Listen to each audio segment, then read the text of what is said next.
नाज़रीन आदाब, रमज़ान स्पेशल की एक और किस्त के साथ मैं आपका मेज़बान मोहम्मद अनस फैज़ी हाजिर खिदमत हूँ। नाज़रीन, रमज़ान के ताल्लुक़ से आम तौर पे बहुत से सवाल किए जाते हैं कि रमज़ान में रोज़े रखना सेहत के लिए फ़ायदेमंद है या सेहत के लिए मुज़िर है। तो इसी तरह के बहुत से सवालात के जवाब तलाश करने के लिए आज हम मौजूद हैं कलावती हॉस्पिटल में। हमारे साथ हैं डॉक्टर शालू गुप्ता। आप प्रोफेसर हैं इसी हॉस्पिटल के अंदर, बच्चों के अमराज के माहिर हैं। दूसरा नाम है डॉक्टर यासिर इस्लाम साहब का, जो एसोसिएट प्रोफेसर हैं मेडिसिन डिपार्टमेंट में। मेरा पहला सवाल डॉक्टर यासिर इस्लाम साहब आपसे है। आप लेडी हार्डिंग हॉस्पिटल के एसोसिएट प्रोफेसर हैं। हमें ये बताइए कि रमज़ान में रोज़ा रखना सेहत के लिए फ़ायदेमंद है या नुकसानदेह? जी, सबसे पहले सबको मेरी तरफ़ से रमज़ान मुबारक। देखिए, जहाँ तक रमज़ान की बात है और रमज़ान में जो हम 29 से 30 दिन के जो रोज़े रखे जाते हैं, इसका हेल्थ से रिलेटेड कई सारे फ़ायदे हैं। जैसे कि आजकल हम देखते हैं जो हमारी मेन बीमारियां हैं वो है हाइपरटेंशन, डायबिटीज़, मोटापा और कोलेस्ट्रॉल बढ़ना, जिसको हम हाइपर लिपिडीमिया, डिसलिपिडीमिया बोलते हैं। तो ये सब लाइफस्टाइल डिसऑर्डर्स हैं जिसमें हमें डाइट का और खाने पीने का बहुत ध्यान रखना पड़ता है। रमज़ान के टाइम में जो हम फास्टिंग रखते हैं, आजकल चूँकि गर्मियां हैं तो गर्मियों में 15 से 16 घंटे का हमारा फास्ट हो जाता है। इसको हम इंटरमिटेंट फास्टिंग बोलते हैं। और इंटरमिटेंट फास्टिंग का आजकल काफ़ी कंसेप्ट आया हुआ है कि इस फास्टिंग से जो हम लगातार 15 से 16 घंटे कुछ नहीं खाते, इससे हमारी बॉडी में कई सारे फ़ायदे होते हैं। जैसे कि हमारी बॉडी में एक तो नंबर 1 वज़न हमारा कम होता है, क्योंकि जब हम फास्ट करते हैं हमारी कैलोरीज़ कम हो जाती हैं तो हमारा वज़न कम होता है। और जब वज़न कम होता है तो उसके जो असर बाकी बीमारियों पे भी पड़ते हैं, जैसे शुगर, जो प्री डायबिटीज़ हैं या जिनका शुगर शुरू में पता चलता है माइल्ड डायबिटीज़ है, उनका शुगर फास्टिंग से ही कंट्रोल हो जाता है। Second, blood pressure. हाइपरटेंशन भी एक ऐसी बीमारी है जो ओबेसिटी और लाइफस्टाइल डिसऑर्डर है, इसका भी फास्टिंग से काफ़ी फ़ायदेमंद असर होता है। हाइपरटेंशन पे ब्लड प्रेशर कंट्रोल हो जाता है। एंड कोलेस्ट्रॉल जो एक बीमारी है जिससे हार्ट पे असर हो जाता है, स्ट्रोक होने का रिस्क रहता है। तो ये बीमारियां फास्टिंग से काफ़ी बेनिफिट पाती हैं, इनसे हमारी बीमारियों पे काफ़ी कंट्रोल आता है। डॉक्टर यासिर इस्लाम साहब, आपका बहुत बहुत शुक्रिया। हम आपके पास फिर आएंगे। डॉक्टर शालू गुप्ता साहब, अगला सवाल हमारा आपसे है। आप हमें ये बताएं कि आमतौर पे बच्चों में बहुत शौक़ पाया जाता है रोज़े रखने का और बहुत, जिसे कहते हैं, लगन के साथ वो रोज़े रखते हैं। तो क्या बच्चों की सेहत पर भी किसी ख़ास तरह का असर पड़ता है, मनफी या बसबत, यानी कि पॉजिटिव असर पड़ता है या नेगेटिव? पहले तो सबको रमज़ान की हार्दिक शुभकामनाएं। बच्चों के अंदर चूँकि फ़ास्टिंग, आप अभी डॉक्टर यासिर ने बताया कि फ़ास्टिंग हम कोई 12 घंटे से लेके और 18 घंटे तक लगातार फ़ास्टिंग रखते हैं। तो बच्चों में स्पेशली जो छोटे बच्चे हैं, जो कि 10 साल से कम के बच्चे हैं, उनके अंदर पूरे ओवर दिन में अगर वो नहीं खाते हैं तो थोड़ा कभी कभी उनको ऐसा लगता है कि वो थोड़ा ही कमज़ोरी सी महसूस करते हैं। कभी कभार थोड़ा डिहाइड्रेशन उनको लगता है, हालांकि वो हो सकता है कि बहुत ज़्यादा ना हो।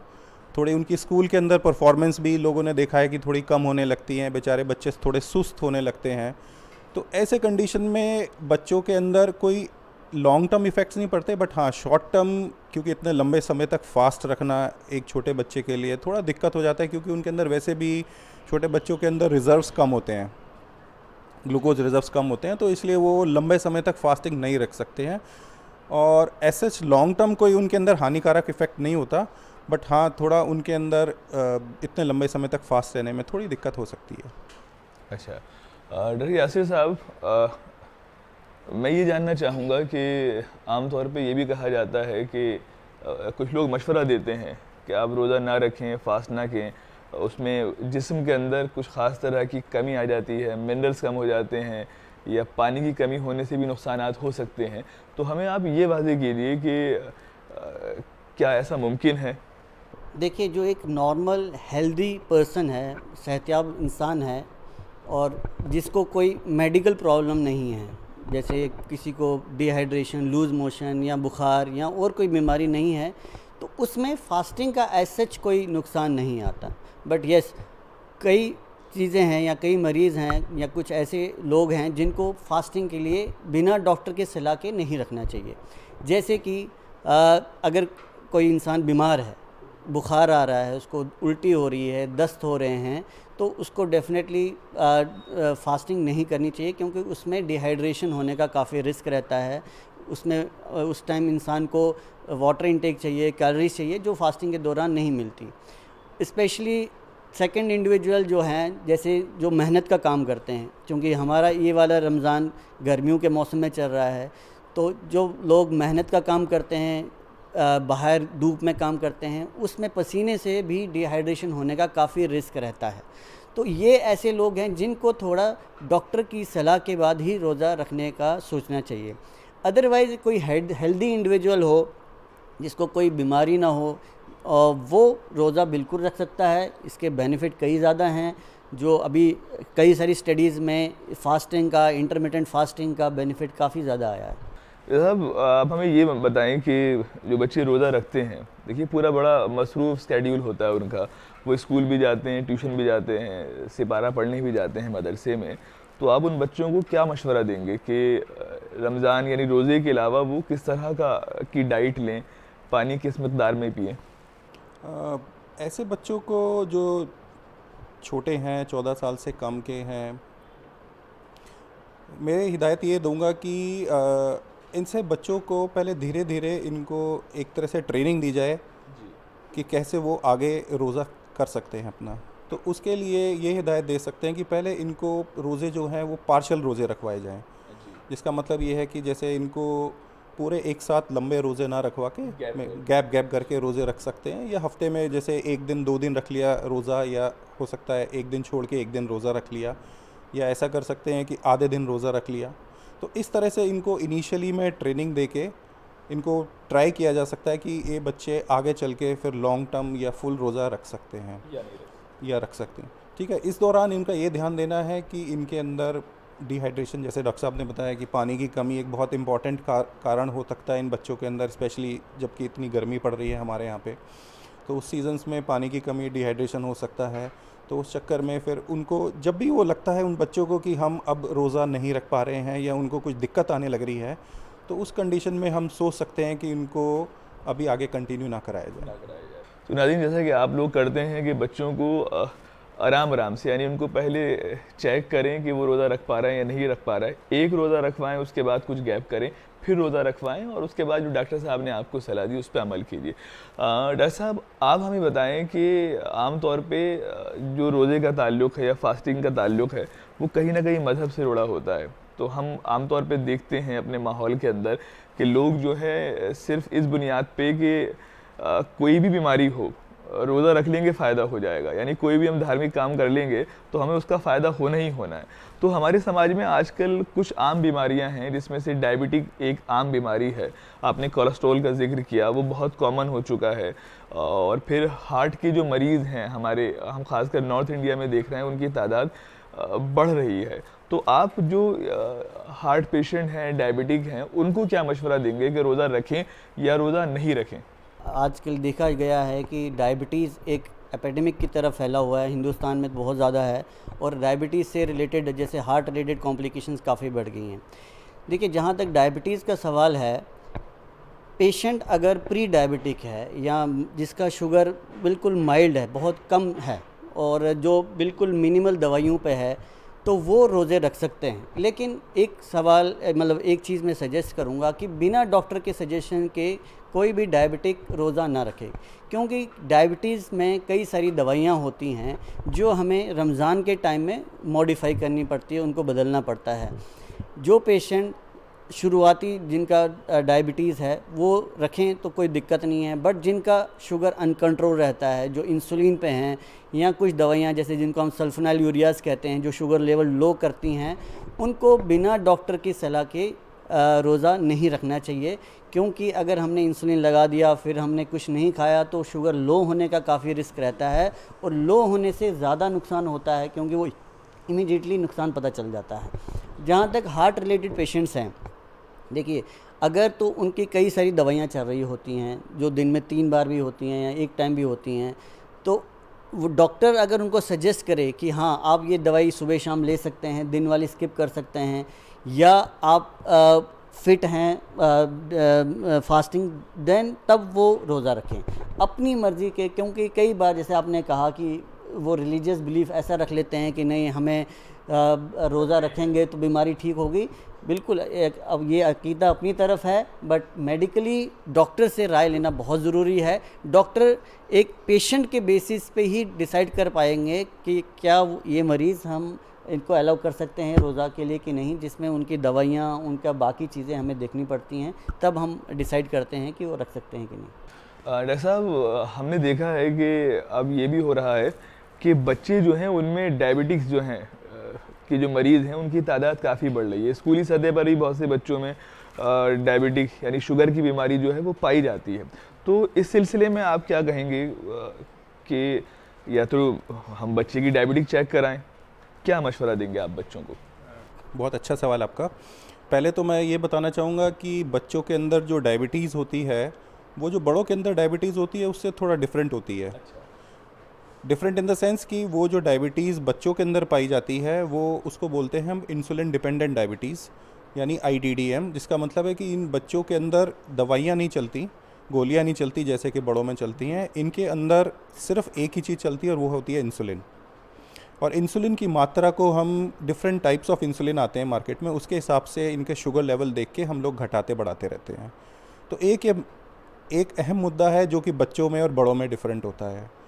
अब जिक्र आता है फास्टिंग का या रमज़ान का, उसके अंदर एक बहुत इंपॉर्टेंट चीज़ है कि ब्लड शुगर लेवल्स, चूँकि आपने खाया नहीं होता, ब्लड शुगर लेवल्स एकदम से फॉल करते हैं या गिरते हैं, और उस दौरान इंसुलिन की लेवल्स भी आपकी बॉडी के अंदर चेंज होते रहते हैं। तो इसलिए मेरा सजेशन है, एक मशवरा है कि ऐसे बच्चों में जिनको कि इंसुलिन डिपेंडेंट डायबिटीज़ मेलाइटस है, अपने जो भी नज़दीकी डॉक्टर हैं या जिनसे आपका इलाज चल रहा है उनको ज़रूर दिखाएं और इंसुलिन की डोज़ को चेंज करवाएं, क्योंकि इंसुलिन की जो डोज़ जो होती है वो चेंज होती रहती है डिपेंडिंग ऑन आपके कितने शुगर लेवल्स रहते हैं। और शुगर लेवल्स को जांचने के लिए हमारे पास आजकल बहुत अच्छा ग्लूकोमीटर होता है, तो हम घर में आराम से ब्लड शुगर लेवल्स बच्चों के चेक कर सकते हैं और उसके हिसाब से इंसुलिन की डोज़ को घटा या बढ़ा सकते हैं। तो बच्चों की डायबिटिक के ताल्लुक़ से भी नाज़रीन हमको मालूम हुआ कि किस तरह से हम अगर उनको रोज़ा रखवा रहे हैं तो जो हमारे फैमिली डॉक्टर हैं, लोकल डॉक्टर जो है उनसे मशवरा एक बार ज़रूर करें। डॉक्टर साहब, हमें आप ये बताएं कि ये तो रहा रोज़े का मामला कि हमें रोज़ा किस तरह से रखना है।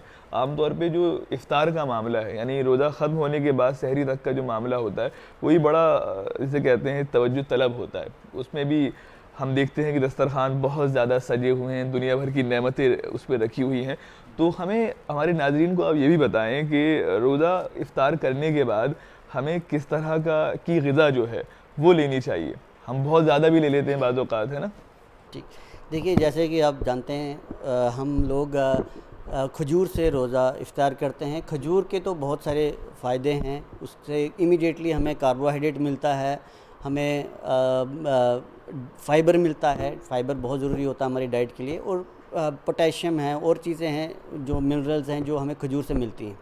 बट मैं जैसे कि हम सभी घरों में देखते हैं, जो ही खजूर खाया उसके बाद फिर दस्तरखान पे ऐसी ऐसी चीज़ें होती हैं जो हम रिजिस्ट नहीं करते और हम एक साथ खा लेते हैं। तो इसमें यही एडवाइजेबल है कि जो ही इफ़्तार करें तो थोड़ा थोड़ा खाएं। ये ज़रूरी नहीं कि एक साथ सब कुछ चीज़ें खाएं।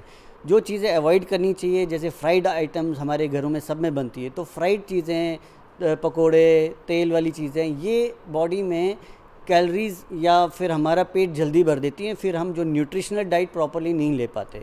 तो ज़्यादा हमें फ्रूट्स हुआ, वेजिटेबल्स हुआ, सैलड्स हुआ, उस पे ज़्यादा ध्यान देना चाहिए और एक साथ ना खा के इसको थोड़ा थोड़ा, चूँकि सहरी तक हम बिल्कुल खा सकते हैं, तो इसको डिवाइड कर करके थोड़ा थोड़ा खाएं रादर देन एक साथ पेट भर के खाएं। खाने से बेहतर है कि थोड़ा थोड़ा खाएं। तो नाज़रीन, आमतौर पे हमारे सामने सोशल मीडिया के ज़रिए इस तरह की बहुत सी तस्वीरें आती हैं जब इफ़्तार खाकर कोई साहब जो हैं बिल्कुल सीधे हो जाते हैं, बड़े बड़े पेट जो हैं वो नज़र आते हैं। तो डॉक्टर साहब के मशवरे पे अमल कीजिए, बहुत एहतियात के साथ खाना खाइए इफ़्तार के बाद, और एक बड़ा वक्त होता है हमारे पास, गैप कर करके खाइए, थोड़ा वक्फा दे के। डॉक्टर साहब, बच्चों के ताल्लुक़ से एक और सवाल ये है कि आमतौर पे जो 14 साल से कम के बच्चे हैं, 13-14 साल से कम के बच्चे, कि उनकी ज़हनी नशोनुमा पर किस तरह के असरात पड़ते हैं, या उनकी जिस्मानी नशोनुमा जो है वो उससे मुतासिर होती है या नहीं हो पाती? जो छोटे बच्चे हैं, स्पेशली लेस देन 10 ईयर, जो 10 साल से कम के बच्चे हैं, जो छोटे बच्चे हैं, उन बच्चों में रोज़ा रखने से सच कोई प्रॉब्लम तो आती नहीं है। बस ये है कि चूँकि उन्होंने खाया नहीं होता और पानी नहीं पिया होता, तो दिन के टाइम में, स्पेशली स्कूल के दौरान या खेल कूद के दौरान, हो सकता है उनको थोड़ी देर के लिए वो थोड़ा सुस्त महसूस करें, थोड़ा फैटीग महसूस करें, हो सकता है थोड़ा पानी की कमी हो जाए उनके अंदर, हो सकता है थोड़ा पढ़ाई में इतने मन से ध्यान ना लगा पाएँ। इसके अलावा और तो कोई ऐसी मेजर कोई प्रॉब्लम आती नहीं है। ऐसे में मैंने पहले बताया था कि ऐसे बच्चों को धीरे धीरे करके हम लोग तैयार करें कि जिससे कि फुल फ्लेजेड अपना रोज़ा आगे जाकर रख सकते हैं। डॉक्टर साहब, हमें ये बताएं कि आमतौर पे जो मौसम का मामला है, यानी सर्दी के जो रोज़े होते हैं और गर्मी के रोज़े जो होते हैं, उसमें बहुत फ़र्क पाया जाता है और उसी हिसाब से रोज़े भी हम रखते हैं। तो हमारे बहुत से साथी ये भी करते हैं कि गर्मी के रोज़े में जो है वो कुछ वक्फे के लिए या महीने भर के लिए, रमज़ान के महीने के लिए माइग्रेट कर जाते हैं किसी सर्द इलाके में। तो इसे आप किस तरह से देखते हैं? देखिए, जैसे कि मैंने पहले भी बताया, चूँकि ये गर्मियों के रोज़े हैं, गर्मी में एक तो टाइम बहुत ज़्यादा है, 15 से 16 घंटे का रोज़ा चल रहे हैं और शदीद गर्मी है, जिससे हमारी बॉडी में स्पेशली वो लोग जो बाहर काम करते हैं, धूप में काम करते हैं, मज़दूर लोग, या फिर जो दिन का ज़्यादातर आउटडोर काम है, उनमें डिहाइड्रेशन होने का काफ़ी ज़्यादा रिस्क रहता है। क्योंकि जब पसीना आता है, पसीने से डिहाइड्रेशन और इलेक्ट्रोलाइट इम्बैलेंस भी होने का रिस्क रहता है। तो ऐसे लोग अगर रोज़ा रखना चाहें, गर्मी उनका कोई ऑप्शन नहीं है गर्मी से बचने का, तो जैसे आपने बोला कि अगर वो सर्द इलाकों में जाके रखना चाहें तो कोई एतराज़ नहीं है, मेडिकली कोई फ़र्क नहीं पड़ेगा। मेडिकली हाँ, वो रोज़ा रख सकेंगे। यहाँ पे मतलब एडवाइजेबल नहीं है शदीद गर्मी में रोज़ा रखना, अगर उनके हेल्थ बेनिफिट, उन पे हेल्थ पे असर आ रहा है तो। डॉक्टर साहब ने हमें बताया कि जो बड़ों के ताल्लुक़ से अगर हम बात करें, रोज़े रखने के फ़ायदों पर भी बात की और कुछ एहतियाती तदाबीर जो हैं वो भी इख्तियार करने के लिए डॉक्टर साहब ने हमसे कहा। डॉक्टर साहब, अब हम आपसे सवाल करना चाहते हैं कि अगर बच्चे रोज़े रखते हैं, आपने बताया कि गैप करके रोज़ा रखना चाहिए, थोड़ा वक्त देना चाहिए, और लगे कि बच्चा रोज़ा रख सकता है तो उससे कहिए कि वो कंटिन्यू करे, मुसलसल रोज़े रखे। तो जो बच्चे मुसलसल रोज़े रख रहे हैं, उनके ताल्लुक़ से हमारे नाज़रीन को ये बताइए कि उनकी सेहत पे किस तरह के फ़ायदे पड़ते हैं, यानी रोज़ा फ़ायदेमंद है या नहीं है उनके लिए? जो छोटे बच्चे रोज़ा रखते हैं, उसमें ये देखा गया है कि अगर वो रोज़े रख पाने में समर्थ हैं या सक्षम हैं, तो उन बच्चों के अंदर थोड़ा देखा गया है कि वो थोड़े एक्टिव ज़्यादा हो जाते हैं। थोड़ा क्या कहते हैं, उनको लगता है कि मैं एक बड़ा काम कर रहा हूँ, जो कि उनके लिए होता ही है, क्योंकि नॉर्मली एक रोज़ा बड़ा आदमी रखता है, अब वो एक छोटा बच्चा उस काम को करने में सक्षम है, तो वो अपने आप में अंदर एक उसको लगता है कि मैं एक बहुत बड़ा इंशाल्लाह काम कर रहा हूँ, जो कि भगवान के लिए या अल्लाह के लिए हो रहा है। और दूसरा, उसके अंदर एक मेंटल स्टेबिलिटी बेटर हो जाती है, थोड़ा उसके अंदर दिमाग में तेज़पन आ जाता है, जिससे कि वो थोड़ा और अपने आप को लगता है कि मैं एक बड़े परिवार का हिस्सा बन गया हूँ, अब मैं भी सक्षम हूँ, मैं भी पावरफुल हो गया हूँ ये सब करने में। अब डॉक्टर साहब, सवाल आता है ख़वातीन के ताल्लुक़ से। ख़वातीन की ज़िंदगी वैसे ही अगर हम देखें, घरेलू ज़िंदगी बहुत जद्दोजहद वाली होती है। एक तो वो ख़वातीन जो हाउसवाइफ हैं, दूसरा वो ख़वातीन जो वर्किंग है, यानी कि अपनी घरेलू ज़िम्मेदारियों के अलावा उन्हें ऑफ़िस की जो ज़िम्मेदारियाँ हैं वो भी अदा करनी होती हैं, उनको आप क्या मशवरा देंगे? और उसके साथ साथ हमें ये भी बताएं, जो ख़वातीन हामिला हैं यानी कि प्रेग्नेंट हैं, उन्हें रोज़ा रखना चाहिए या नहीं रखना चाहिए? क्योंकि उनके साथ दो ज़िंदगी का सवाल होता है, बच्चे की भी और माँ की भी। जैसे कि आपने वेमेन की बात की, ख़वातीन की बात की, तो जैसा कि बेनिफिट मेन में देखा गया है वैसे ही वुमेन में भी फास्टिंग का बेनिफिट है। आपका वेट लॉस होता है, हाइपरटेंशन कंट्रोल होता है, डायबिटीज़ कंट्रोल होता है, कोलेस्ट्रॉल कम होता है। तो बेनिफिट दोनों मेन और वीमेन में सेम है। बट हाँ, जैसे कि मैंने कहा कि जो नुकसान, जैसे जो लोग रोज़ा नहीं रख सकते, वो सेम मेन और वीमेन में सेम है। ख़वातीन में भी वैसे ही है, जैसे जो लोग जैसे बीमार हैं और बुखार है, लूज़ मोशन हो रहे हैं, उल्टियाँ हो रही हैं, जिनका शुगर अनकंट्रोल है, वो ख़वातीन भी अवॉइड करें रोज़ा रखना, या अपने डॉक्टर से कंसल्ट करने के बाद ही रोज़ा रखें। प्रेग्नेंट लेडीज़ में तो खैर हमारे रिलीजन में भी इसमें छूट है, तो उनको तो रोज़ा अलाउड नहीं होता, क्योंकि एक तो उनको कैलोरीज़ चाहिए होती है, जो चूँकि उनको अपार्ट फ्रॉम जो अपनी कैलोरीज़ के अलावा बच्चे के लिए भी चाहिए, तो उनको रोज़ा रखना एडवाइजेबल नहीं है। अगर हम बात करें मर्द की, तो ख़वातीन का ज़िक्र साथ साथ होता है। तो बच्चों में भी अगर हम बात करें, हालांकि आप हमें बता चुके हैं बच्चों के ताल्लुक़ से, क्या ख़ास फ़र्क होता है बच्चियों में और बच्चों में? यानी लड़के और लड़की की जो सेहत है उसमें फ़र्क होता है या नहीं होता? प्यूबर्टी से पहले के हम बच्चों की बात करें या यौनावस्था अटेन करने से पहले की बच्चों की बात करें, 14 साल से कम के बच्चों की, 12-13 साल से कम के बच्चों की, तो लड़के और लड़कियों में बहुत खासा फ़र्क होता नहीं है। तो ऑलमोस्ट दोनों बराबर ही होते हैं, सब कुछ उनके अंदर सेम ही होता है, ऐसे कोई ख़ास डिफरेंस नहीं होता दोनों में। अच्छा साहब, ये तो मसला रहा हामिला ख़वातीन का। बेहतर यही है कि रोज़े वो ना रखें, क्योंकि उनके साथ जो है एक और ज़िंदगी उनसे वाबस्ता होती है। हमें ही बताएं कि जो माएँ, जो ख़वातीन जो हैं, जो बच्चों को दूध पिलाती हैं, तो ये भी एक बड़ा मसला है कि उन्हें ज़्यादा प्रोटीन, ज़्यादा तवानाई वाली ग़िज़ा जो है लेनी होती है, जो कि बच्चों का सवाल होता है। तो आप क्या मशवरा देंगे कि जो माएँ दूध पिला रही हैं बच्चों को, वो रोज़ा रखें या रोज़ा नहीं रखें?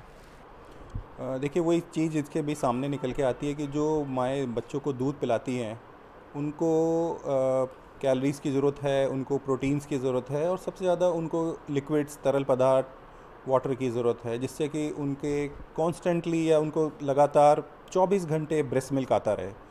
तो उस कंडीशन में ये ज़रूरी रहेगा कि वो जो मदर माँ को बच्चों को दूध पिला रही हैं, वो रोज़ा ना रखें, जिससे कि उनको बच्चे को उसकी वजह से कोई दिक्कत ना आए।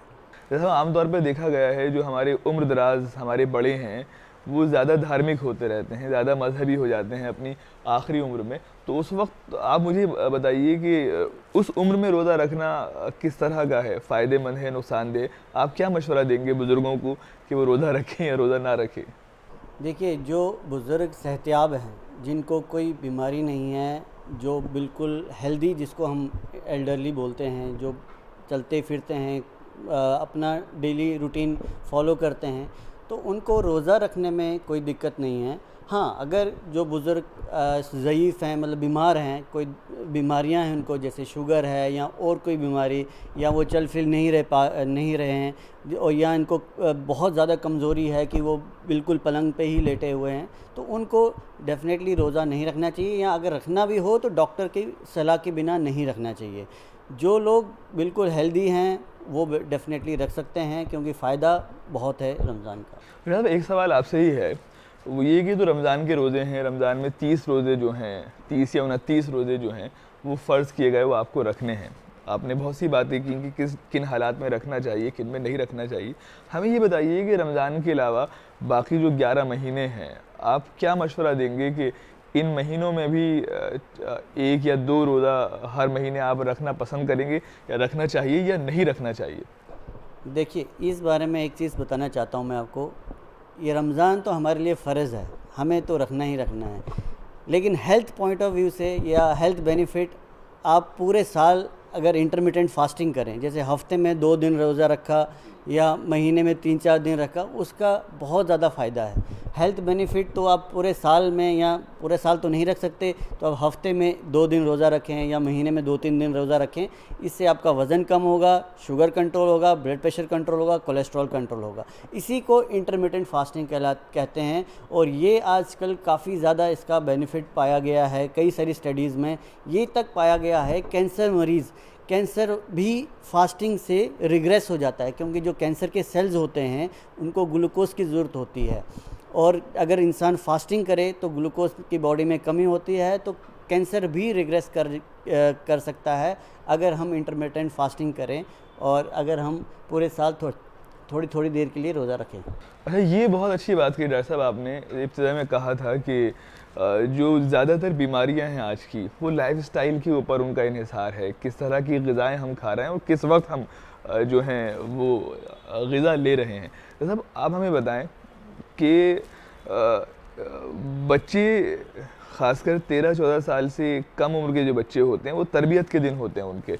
वो सीख रहे होते हैं चीज़ों को, तो आप क्या मशवरा देंगे पेरेंट्स को भी, बच्चों को भी, कि जो उनकी फ़ूड हैबिट्स हैं, जो उनकी ग़िज़ा है, आजकल बच्चे फ़ास्ट फूड बहुत लेते हैं, मोमोज़ लेते हैं, मैगी और चाउमीन वगैरह बहुत पसंद करते हैं, तो आप क्या उनको स्केड्यूल, किस तरह का तरीका बताएंगे कि वो उस तरीके से खाना खाएँ दिन में, ताकि उनकी आने वाली ज़िंदगी जो है वो बहुत ज़्यादा सेहतमंद हो?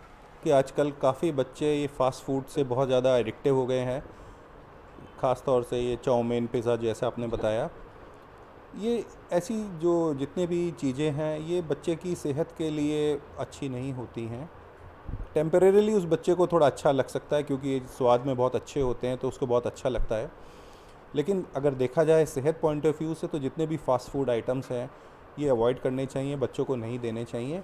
और हमें ज़्यादा से ज़्यादा बच्चों को नेचुरल चीज़ें जो होती हैं उनके सेवन के बारे में उनको बताया जाए, जैसे कि साग सब्ज़ी हो गए, हमारे फल हो गए, दूध फलाहार हो गया। तो जो नेचुरल चीज़ें हैं, जितना ज़्यादा हम नेचर के नज़दीक रहेंगे उतनी ज़्यादा हमारे लिए फ़ायदेमंद रहेगी। डॉक्टर साहब, चूँकि आपने जिक्र किया था इब्तिदा में कि हमारी फ़ूड हैबिट्स जो हैं, ज़्यादातर बीमारियां जो हैं लाइफस्टाइल वाली हैं, तो रमज़ान में तो हमें मालूम ही है पूरा स्केड्यूल जो है बदल जाता है। आप हमारे नाज़रीन को ये भी बताएं कि जो फूड हैबिट्स हैं वो हमारी किस तरह की होनी चाहिए, या हमारा अगर हम वक्त पे खाना नहीं खा पा रहे हैं तो वो क्या वक्त होना चाहिए कि हम खाना खाएं। बहुत से लोग पूरे दिन खाना खाते रहते हैं, बहुत से दिन एक वक्त खाया, एक वक्त खाना नहीं खाया, ऑफिस के मामलात भी होते हैं, तो आप हमें मशवरा दें, नाज़रीन को समझाएं कि देखिए, जहाँ तक फूड की बात है, जितना वेजिटेबल्स, फ्रूट्स और हाई फाइबर, लो कार्बोहाइड्रेट, लो फैट डाइट हम लें वो ज़्यादा बेहतर है।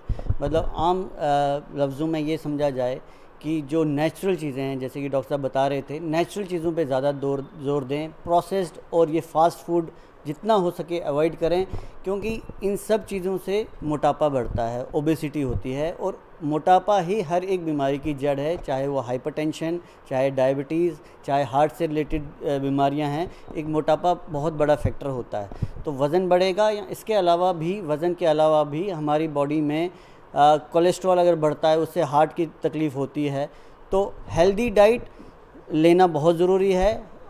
हमारी डाइट में फाइबर ज़्यादा होना चाहिए, कम्प्लेक्स कार्बोहाइड्रेट ज़्यादा होने चाहिए, प्रोटीन ज़्यादा होने चाहिए, फ़ैट्स कम होने चाहिए और सिंपल कार्बोहाइड्रेट्स कम होने चाहिए। तो नाज़रीन, हमने आज के इस प्रोग्राम में कोशिश की ये जानने की कि रमज़ान के तिब्बी फ़वाइद क्या हैं। बहुत सी गलतफ़हमियाँ जो हैं आमतौर पे समाज में लोगों के जहन में रहती हैं कि रोज़े रखने के ये नुकसानात हैं, ऐसा ऐसा हो सकता है या ऐसे फ़ायदे हैं। उन तमाम गलतफ़हमियों से हमने पर्दा हटाने की कोशिश की।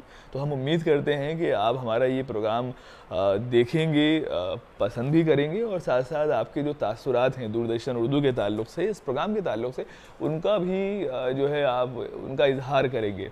तो हमें इंतज़ार रहेगा। फ़िलहाल आज के इस प्रोग्राम में अपने मेज़बान मोहम्मद अनस फैज़ी को दीजिए इजाज़त, फिर होगी मुलाकात।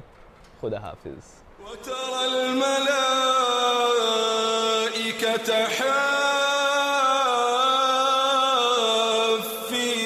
मिन हौलिल अर्श युसब्बिहूना बिहम्दि रब्बिहिम वक़ुदिय बैनहुम बिल हक़्क़ वक़ील अल्हम्दु